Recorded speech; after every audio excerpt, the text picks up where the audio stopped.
conecta via l'ebhor Gatalies Gadno Aiteni flu conecta via l'ebhor Gatalies Gadno Aiteni flu conecta via l'ebhor Gatalies Gadno Aiteni flu conecta via l'ebhor Gatalies Gadno Aiteni flu conecta via l'ebhor Gatalies Gadno Aiteni flu conecta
via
Johnny Fuga,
Keru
Yeah.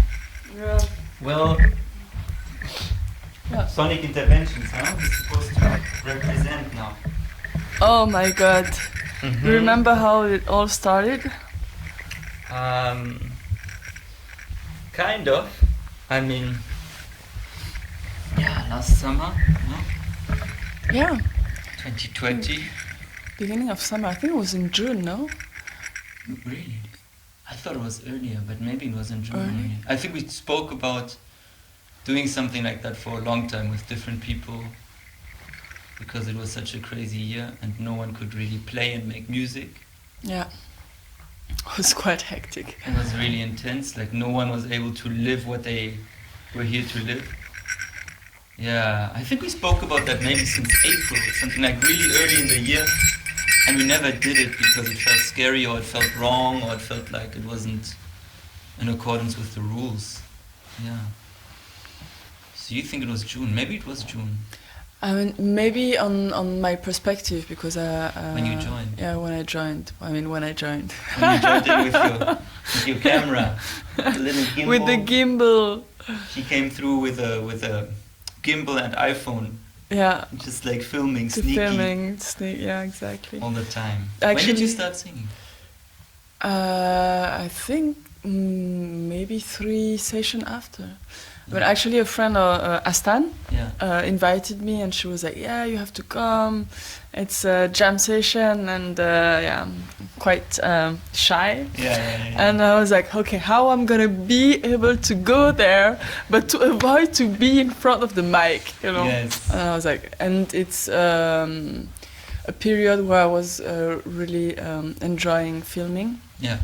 and yeah, I just decided to come and to start to It's a great film. excuse. Yeah. And To it was hide so myself helpful. behind the camera. Yeah, but it was also so helpful for us, like when we were like, because we always felt like, you know, there's such a lack of content, because you just play and then everything is lost that you do. Before we started recording the sessions Yeah. and stuff, so it was really helpful that people came through. I think I don't know who said that, but someone, I think Matt even, when he was Yeah, at Matt. Jacuzzi, when he was still around, he was like really happy. He was like, "Oh man, this girl's always here," because he didn't know you, I think, back then. Or maybe he did. Not so much. Not so much, yeah. And he was like, "She's always here filming, super nice." And you were like, "Yeah, I'm gonna drop the content with you. Like, just tell me where." So it's cool. It was mutually beneficial, I think. Yeah. But yeah, it was a crazy time. And it was- grew real quick. It grew really quick, but I think because, I mean, it's so this feeling of warmth and family and communion of being around, and such an exchange of energy and vibe, and it felt like that, you know, like especially in those moment where we had like no place where to express ourselves in a way, and put out this energy. Yeah. Oh, that was kind of the last place we had.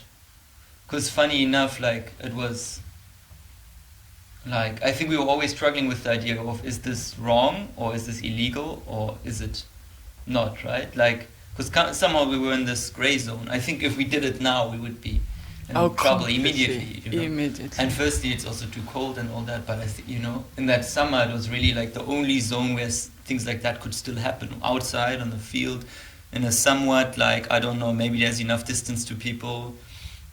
Is this even an event, or is it just people jamming? You know, it was such a gray area, and it was like the only way for us to really exist in the way we wanted to exist. Yeah.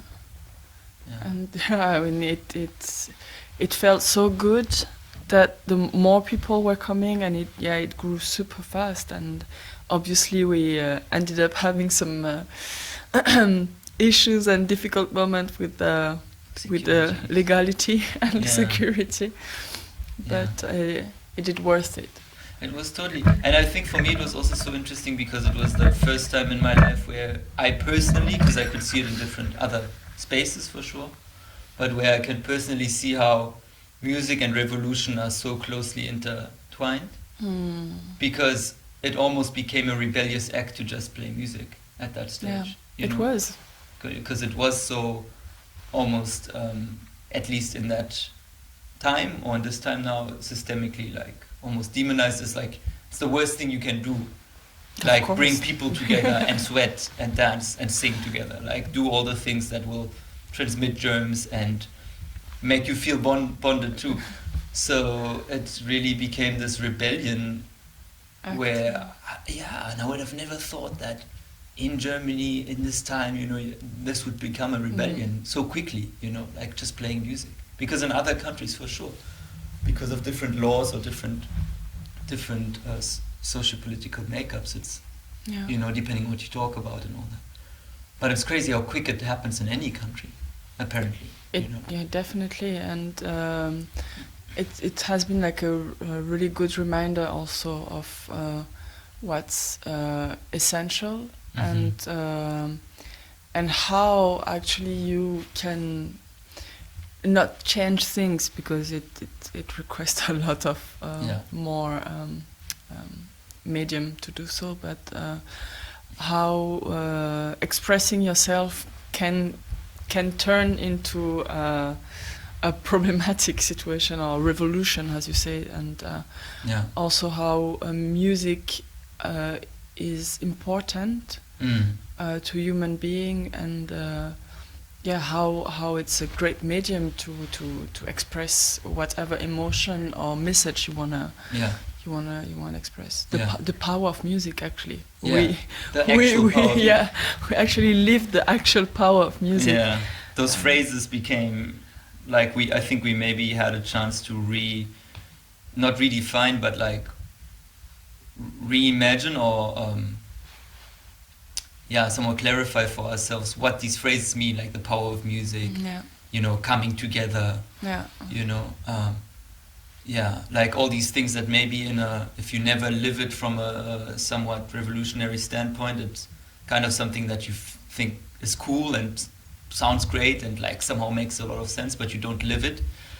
And I'm not saying like what we did last year was like super revolutionary, but it had that edge to it all of a sudden, and you could really feel, and what you said about the essential or non-essential contributions to society or work, just like, by the energy we created and by how many people would come actually and like increasing numbers of people, and how important it became for some of those people, or most of them, I think, even, to come on a weekly basis. It's like a pilgrimage to the field every Saturday. Exactly. And that really showed to me how essential this is, like it's the proof of what music actually means to people and how important it is. And even for the musicians also. Yeah, for sure. Like unfortunately we're coming into this like second lockdown, which is even more intense, and with the weather, winter coming, the season coming, it kind of like stopped our weekly interventions and weekly communion and gathering, and it's crazy how essential it is. I mean, I'm talking about myself, but how essential it is and how healthy it become to actually play music. I think it's, I don't know, we've just how to say, for me it was quite shocking actually. It only revealed itself to me like a week back or something, how because we stopped playing because of winter and like getting colder and the lockdown being reinforced, how that affected my psyche and how deeply it affected my psyche, and how quickly my personal joy of living comes back to me as soon as I just get back into playing, you know. Mm-hmm. And that's something I think I'm really taking from that time specifically, where I'm like, I can play at any time, anywhere, with no matter how many people. I can make music and I can like elevate and feel better, you know, and make other people feel better too. Like, because I think, you know, now we can look at the situation and say, oh, we can only be two people like meeting or whatever, you know, or two different households. And therefore, we can't do anything anymore because, you know, the only way we can do this is with 10 people or 12 or 200. And I think what I'm trying to prove to myself at the moment is to say, actually, maybe it only needs two people. Maybe it's even one person. You know, like, how can you... When does it start and how, Yeah, and I think there's no limit, you know. And I think the only limit is ourselves and our perception of what works and what doesn't work. Yeah. Really. Yeah, definitely. And how we deal with this. I mean, it's definitely our perception, that's for sure. And we can do something by ourselves, and obviously when we are 10 and when we're 2, the energy is a bit different. But but it start with yourself, and by being 2, you definitely can heal yourself, express yourself, and share some energies around, and like you're doing now.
But it changes everything about a moment if you do it.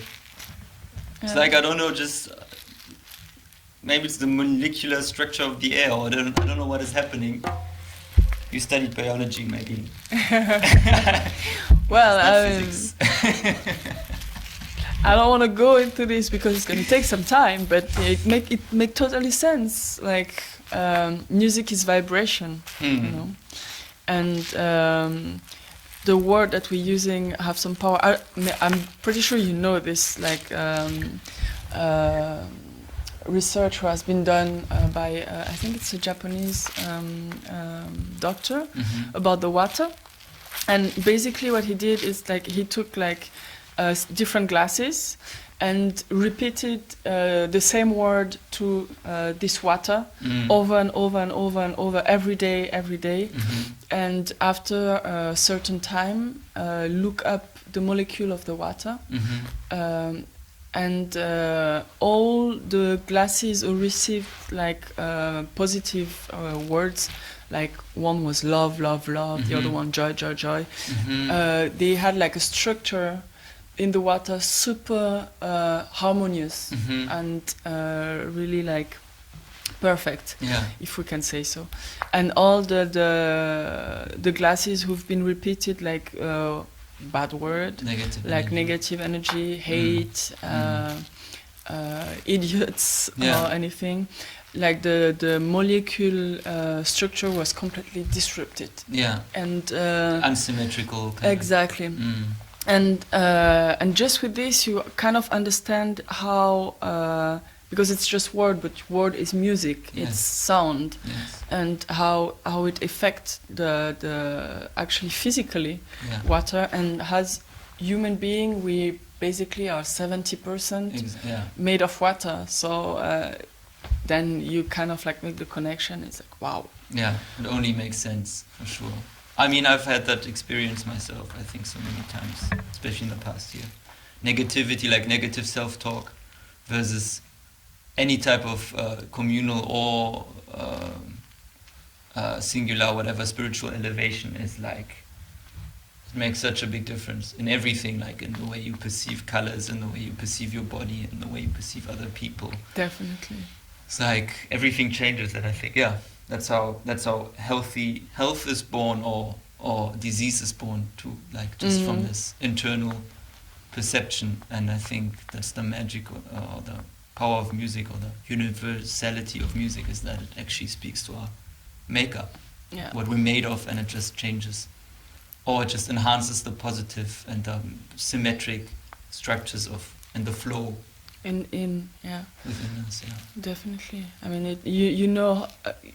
We all like live it, up to the song, you know, when we are in certain emotion state, we're gonna be like, I want a song to make me feel melancholic, or the joyful kind of songs. And it's crazy how instantly, like it's in the second, it's affects you.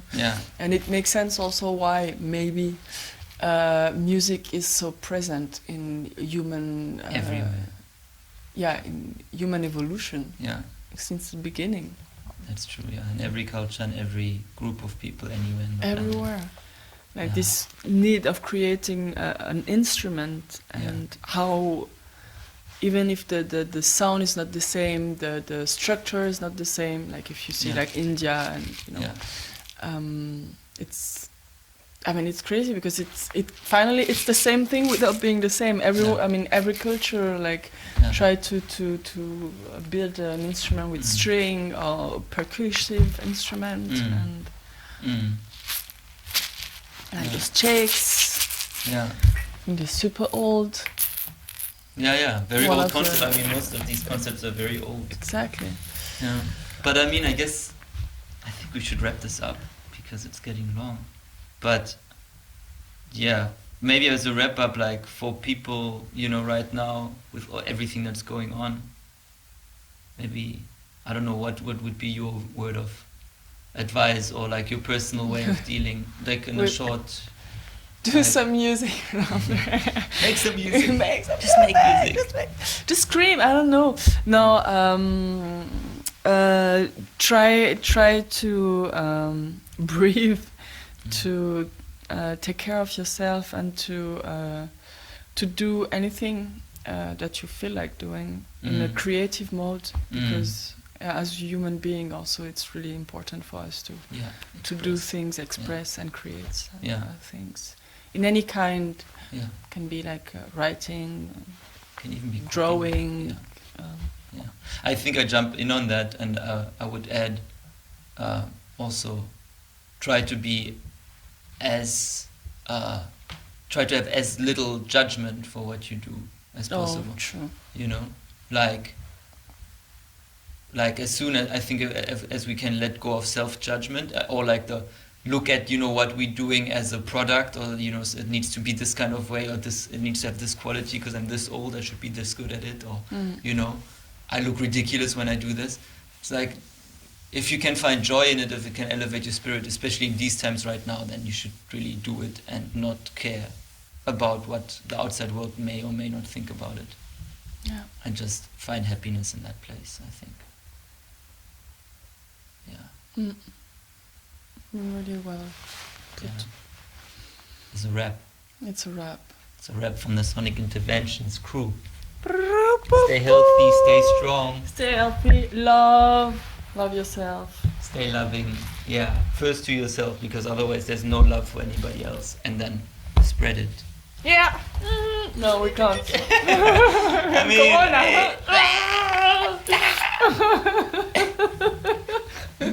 now we can.